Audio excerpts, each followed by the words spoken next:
Welcome into another edition of Mixing a Water Monday, a rare Tuesday edition since we had that big interview yesterday on Gamecock Central with new quarterback Spencer Rattler. Joining us today is a guy that I think is perfect to be able to look back at not just the game that was, but the season that was in year one of Shane Beamer, and that's former Gamecock running back in 2001 Outback Bowl MVP, Ryan Brewer. Ryan, let's just start right there. 21-year anniversary just this past weekend.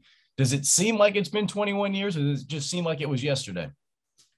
This morning, it seemed like it was about 40, 50 years ago with how bad my body hurt. But no, it's crazy because there's days when you feel like it was yesterday, talking to your teammates and your brothers that you played with, and you're like, man, then you go back and look how long it was. And you're like, nah, there's no way. There's no way it was that long ago.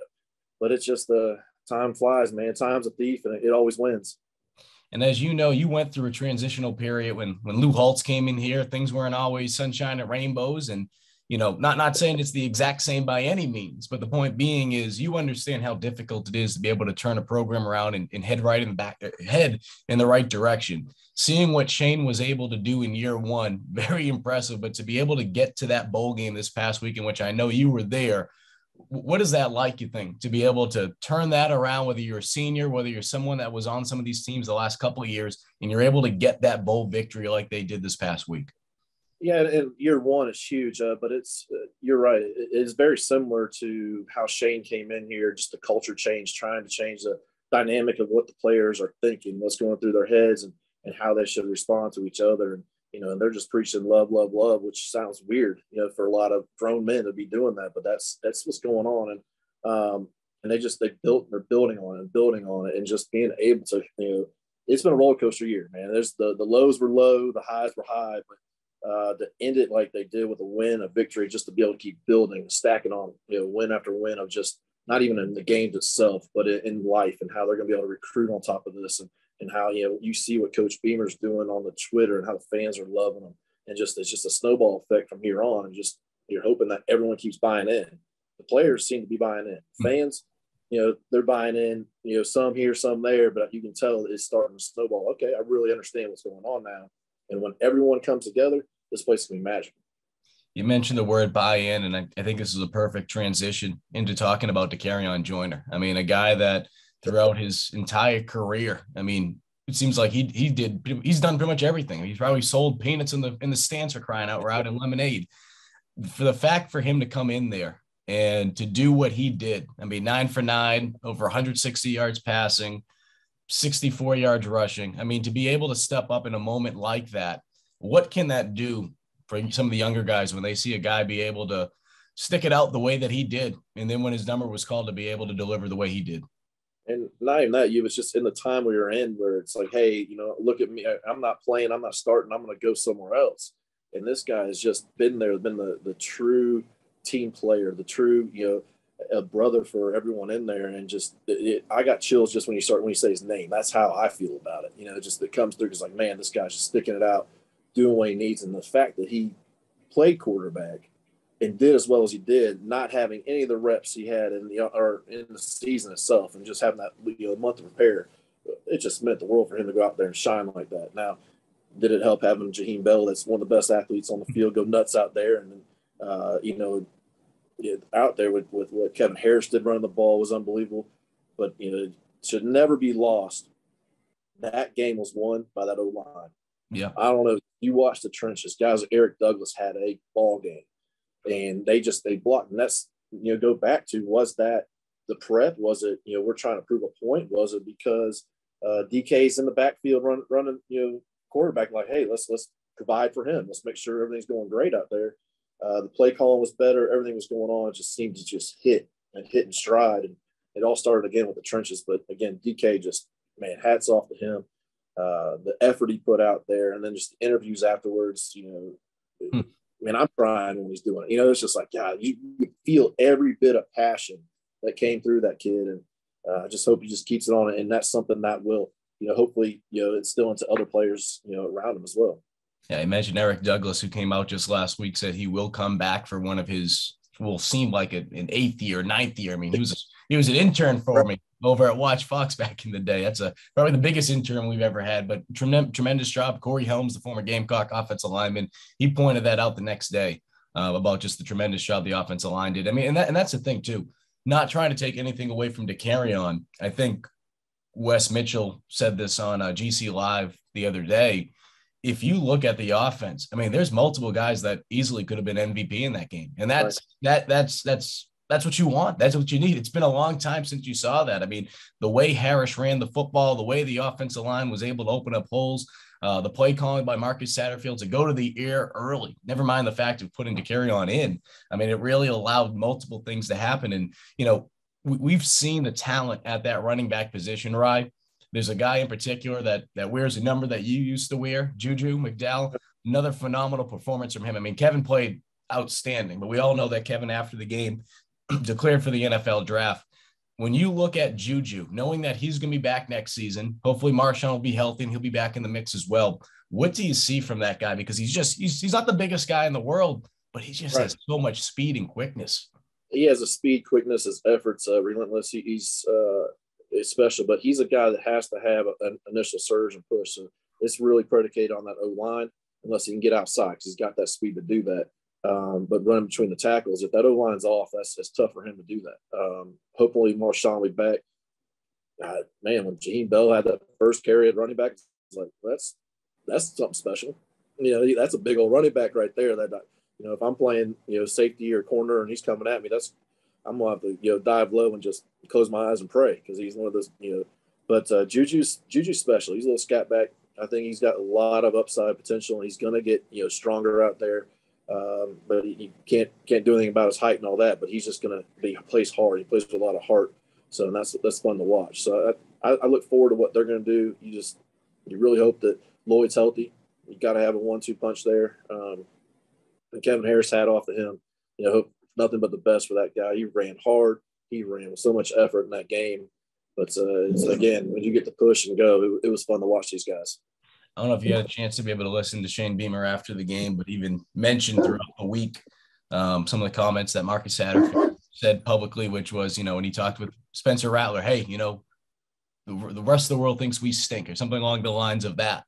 I mentioned that because, you know, we especially now more than ever. I mean, players can say, oh, yeah, we ignore the outside noise. I mean, everyone has one of these. Do you think that plays a role when you go into a game like that, knowing that people are saying this about maybe your coach, or it could be about a player, depending on the circumstances? Do you think that gives you that extra added motivation? It depends on who you are. I mean, you got to find a chip on your shoulder one way or the other. You go back to what Michael Jordan did. He'd make up a reason to be mad at somebody to play well, right? So whatever you got to do that motivates you to be better. It doesn't. I mean, most of the time, I was a guy, I just had to line up and I wanted to kick the crap out of the guy in front of me. The motivation was already there.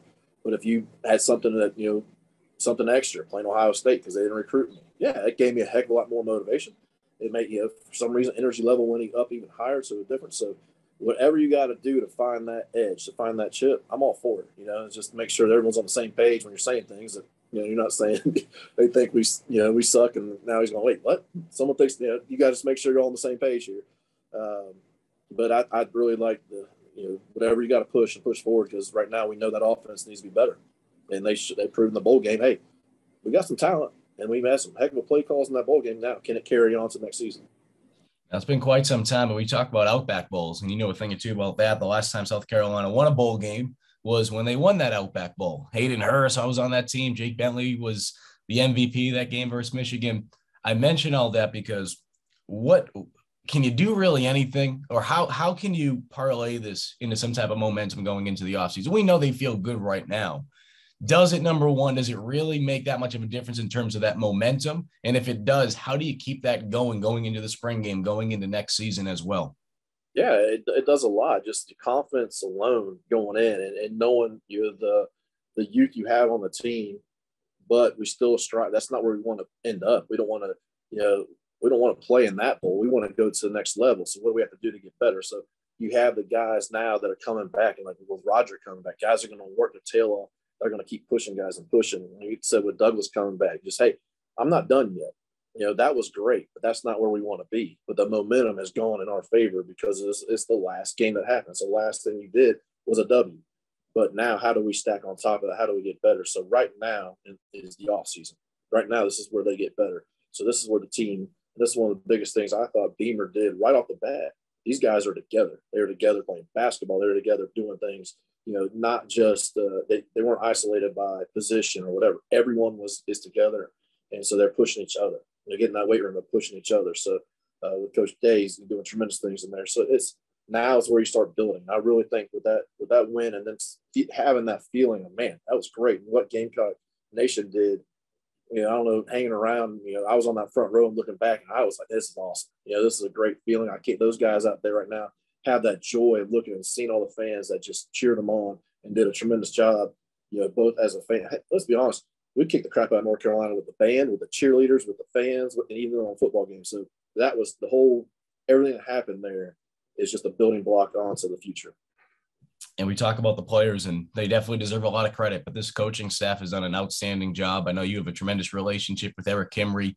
And when Beamer brought these guys aboard, and obviously, shoot, you think back to a year ago. It was a roller coaster to be able to put this coaching staff together the way that it is. No fault of Shane Beamer's by any means. There was a lot of obstacles early on, but once he was able to get this coaching staff the way that it is currently, they were able to go on a run. What does it say about this staff in general in terms of what Beamer is trying to create? Because we hear so much about culture. We hear so much about guys truly wanting to be here.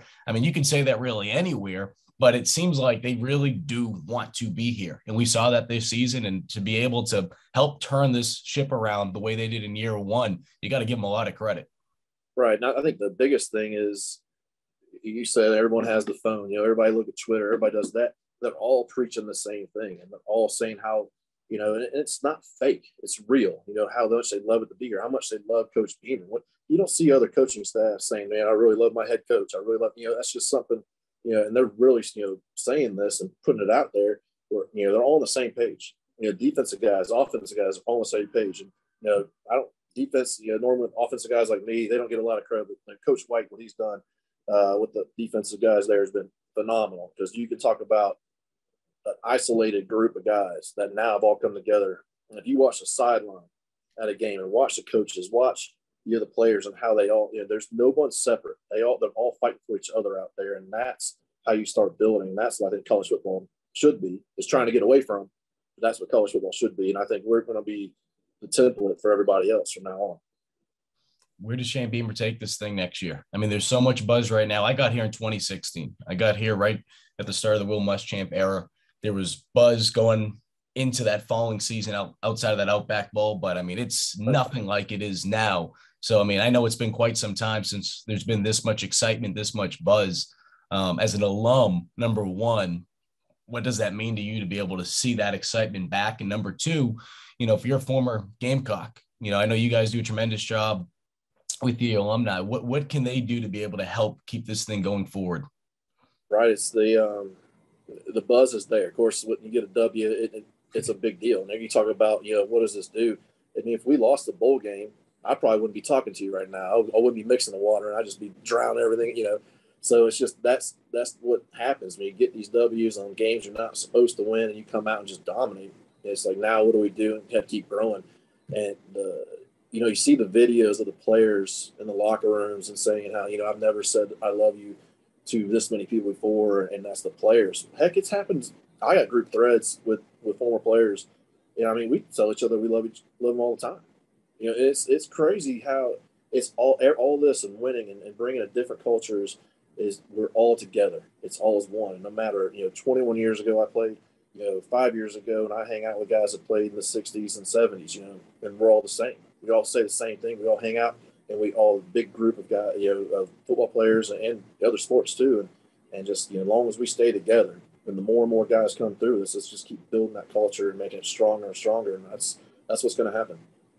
Last thing I'll ask you, going off from that a little bit, what has it been like with Shane back here as a former player? Because, you heard so much for a while, and this isn't necessarily a shot at Will, but there was words that some former players just didn't feel as welcome back. What has Shane done just in year one to make those former players like yourself feel welcomed, even if he didn't necessarily know you? Right. I mean, and give Muschamp credit. He started a flag football game. He reached out, and I said, Will and I were good buddies. And he tried to reach out there. Just a lot of guys that I've heard, just when they came in, it just wasn't authentic. It wasn't like, hey, you're allowed to come. But when you did come, it was like, hey, what are you doing here? It's like, it wasn't the same feel where now you really feel like you're supposed to be there. You're supposed to be here helping these guys grow. You're supposed to be here cheering them on and showing them, hey, the right path to do it. And that's a big deal. And it means a lot for players to be able to come back and just feel welcome. The whole welcome home. It's crazy to think about that. I've talked to players from all sorts of schools. Like, man, I don't feel welcome when I come back to my school, because when we're done 4 years, 5 years, whatever, it's like, I'm done. I was just a commodity to use, and I'm gone, and boom, out of here. And that's a lot of players here have had that feeling as well. But now they're starting to creep back in, feel more welcome, and all of a sudden, the big contingency of former players becomes a big deal. And it's something, we can help each other out in the long run, and we can help each other out right now, just showing these, new guys coming in, how great of a university this is. Well, Ryan, we appreciate you taking the time today for I think this is our first edition of Mixing a Water Tuesday, if you want to call it that. But be sure to continue to keep it locked in on GamecockCentral.com for all your Gamecock news. He's Ryan Brewer. I'm Mike Yuba. Appreciate you guys watching. We'll catch up with you guys next time.